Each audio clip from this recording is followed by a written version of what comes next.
তালামিজে ইসলামিয়া সিলেট মহানগর ও জেলা শাখার উদ্যোগে আয়োজিত আজ এই প্রতিবাদ মিছিলের সংগ্রামী সভাপতি উপস্থিত সংগ্রামী সিলেটবাসী মুসলিম জনতা, আমাদের রক্তে আগুন লেগেছে,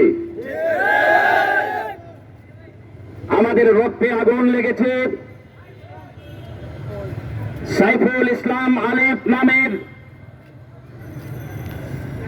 সরকারি আইনজীবী, যে মানুষটা সত্য ন্যায় প্রতিষ্ঠা করার জন্য, ইনসাফ প্রতিষ্ঠা করার জন্য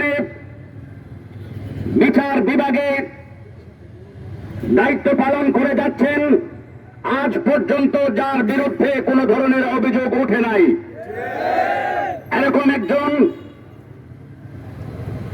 বিজ্ঞ আইনজীবীকে আদালত চত্বরে ইসকন নামের সন্ত্রাসী সংগঠনের কর্মীরা হত্যা করেছে। বাংলাদেশের বর্তমান সরকার প্রধান মোহাম্মদ ইউনূস 24 ঘন্টা সময় চলে গেল, 48 ঘন্টা সময় চলে গেল, 72 ঘন্টা সময় চলে গেল, এই সরকার এখনো পর্যন্ত দুষ্কৃতিকারী, হত্যাকারী, সে সকল সন্ত্রাসীদেরকে জনসমক্ষে পরিচয় করিয়ে দেন নাই। আমার কথা একটু কঠিন হয়, আমি জানি, আমি কথা একটু কঠিন বলি। আমার কথা হলো, হাজারো ছাত্রের রক্তে বর্জিত এই গণঅভ্যুত্থান এবং বিপ্লবের মাধ্যমে এই নতুন বাংলাদেশের মধ্যে যিনি সরকার প্রধান রয়েছেন, ওনার দায়িত্ব হল এই আইনজীবী নিরপরাধ এক মহান ব্যক্তিত্ব যাকে শহীদ করা হয়েছে, ওনার হত্যাকারীদেরকে শুনেছি 6 জনকে গ্রেপ্তার করা হয়েছে। যদি সত্য হয়ে থাকে তাহলে কেন ধামাচাপা দেওয়া হচ্ছে, এটা আমরা জানতে চাই। এই 6 জনের পরিচয় কেন মিডিয়ার সামনে উপস্থাপন করা হয় না? ইউনূস সাহেব, যদি দেশ চালাতে না পারেন তাহলে ব্যাংকের কাজে চলে যান, সমস্যা নাই। যদি দেশ চালাতে না পারেন তাহলে আপনি গ্রামীণ ফোনের মোবাইলের কাজে চলে যান, সমস্যা নাই।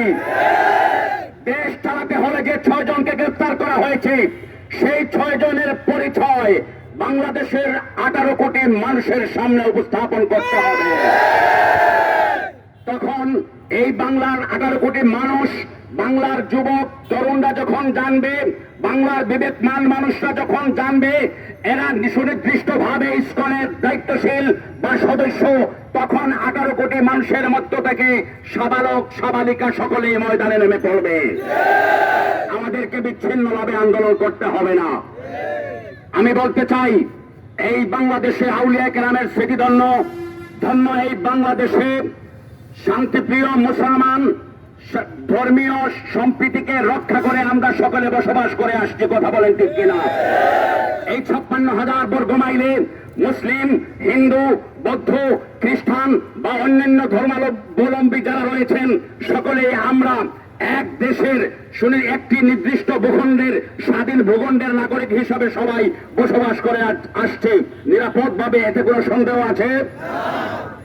কিন্তু ইসকন নামের হিন্দু ধর্মীয় ইসকন নামের এই সন্ত্রাসী সংগঠন সিলেটেও এই গেল 2 বছর আগে সিলেটেও শৃঙ্খলা করেছে, সন্ত্রাসী কার্যক্রম চালিয়েছে, আপনাদের হয়তো মনে নাই।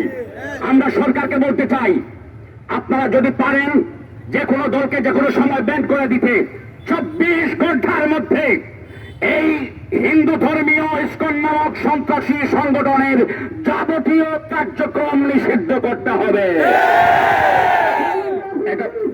শুনে আমার কথা গেলেই শেষ। এখন বলতে চাই, আগামীকাল শনিবার, আজকে শুক্রবার, আগামীকাল শনিবার, আজ শুক্রবার, আগামীকাল শনিবার, এর পরের দিন অফিসিয়াল ডে আছে আমাদের, রবিবার দিন অফিস চলবে। তাই বলতে চাই, রবিবারের মধ্যে ইসকনের বিষয়ে, ইসকন নয় সন্ত্রাসী, ইসকন নয়, তারা কি? তারা কি? সন্ত্রাসীর কোন জাত পরিচয় ধর্ম দল নাই। আমরা যেখানে সন্ত্রাসী পাই সেখানেই সন্ত্রাসী খাই। আমি এইখানে দাঁড়িয়ে 2018 সনে বলেছিলাম, ওই মোদি যখন বাংলাদেশে এসেছিল তখন যখন একটি দলকে উদ্দেশ্য করে বলেছিলাম যারা পুলিশের সাথে যুক্ত হয়ে মাদ্রাসা ছাত্রদেরকে মারছিল, তখন আমি বলেছিলাম ওই তারা তাদের কোনো দলের পরিচয় নাই, তাদেরকে ঘরে মারা দরকার, তাদেরকে বাজারে মারবো, তাদেরকে হাটে মারবো, তাদেরকে মাঠে মারবো, এই কথা আমি এখানে দাঁড়িয়ে বলেছিলাম। তাহলে সন্ত্রাসীর কোন পরিচয় নাই, জাত ধর্ম বর্ণ কোন দলের পরিচয় নাই হিসাবে ইসকনের ওরা এখন একটি দলের সদস্য নয়, ওরা সন্ত্রাসী সদস্য। ঠিক কিনা? তাই ওদেরকে নিষিদ্ধ করতে হবে। আমার কথা দীর্ঘ করছি না, উপদেষ্টা মন্ডলীদেরকে আহ্বান করব, দাবি জানাবো, যদি দেশ চালাতে না পারেন তাহলে জাতীয় ঐক্যের ভিত্তিতে সরকার গঠন করে ইসলামী নেতৃত্বকে নিয়ে উপরের আসনে বসিয়ে ক্ষমতা ছেড়ে দেন, মানে ভালো ভালো বিদায় নিয়ে চলে যান। নতুবা এই সন্ত্রাসীদের কার্যক্রম অবশ্যই আপনারা বন্ধ করতে হবে, আপনাদের বন্ধ করতে হবে। আমার কথা এখানেই শেষ করছি। সকলেই সজাগ দৃষ্টি রাখবেন। চতুর্দিকে আমাদেরকে সমস্যা ঘিরে রেখেছে, তাই সকলে সজাগ দৃষ্টি রাখবেন।